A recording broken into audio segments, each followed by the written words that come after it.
Who stole it and why? We first learned of the theft just hours ago. The controversial Mojave Desert cross that has honored the dead for decades is gone. The cross was sitting on a rock about 70 miles south of Las Vegas and 200 miles north and east of Los Angeles. The veterans of foreign wars first placed that cross there way back in 1934 to honor the dead from World War I. But in recent years, the cross turned controversial, with critics arguing a religious symbol didn't belong on government property. Just 2 weeks ago, the Supreme Court ruled the cross should stay, but now a criminal has essentially overruled the court, tearing down the cross for reasons yet unknown. You can see only the base remains there. The national commander for the Veterans of Foreign Wars responding to the theft, saying, "This was a legal fight that a vandal just made personal to 50 million veterans, military personnel, and their families." Trace Gallagher is working this story from our West Coast studios tonight. Trace, any clues?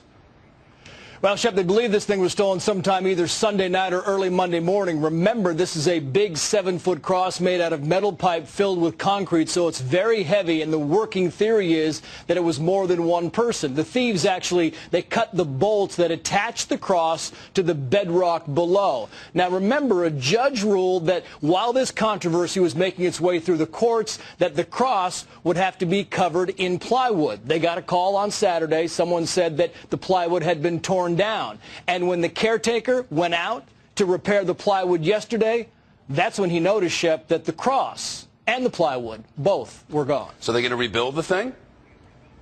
They want to. I mean, a lot of veterans are heartsick over this thing. And in fact, a number of military groups and veterans groups have already offered time and money to get this thing rebuilt. The problem is they can't rebuild it because legally the land is not theirs. They're still fighting this thing. They know for the time being that the criminals, the crooks, have won this round. They say for now they just have to bide their time. Listen.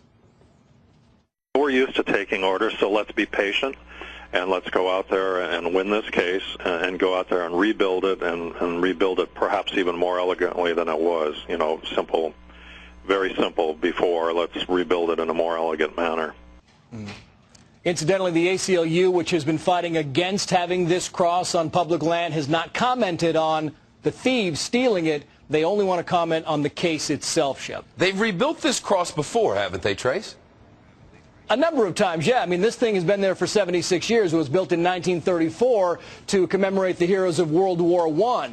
And in that time, it was always built of wood. It's fallen. It's tilted. They have rebuilt this thing. And in the 90s, they built it in metal. But those days, this wasn't a controversy. It became a controversy in the 90s when the lawsuits started flying. So now, rebuilding it is a much bigger deal than it was for the first 60 years this cross existed. Yeah. Trace Gallagher in Los Angeles for us tonight. Trace, thanks.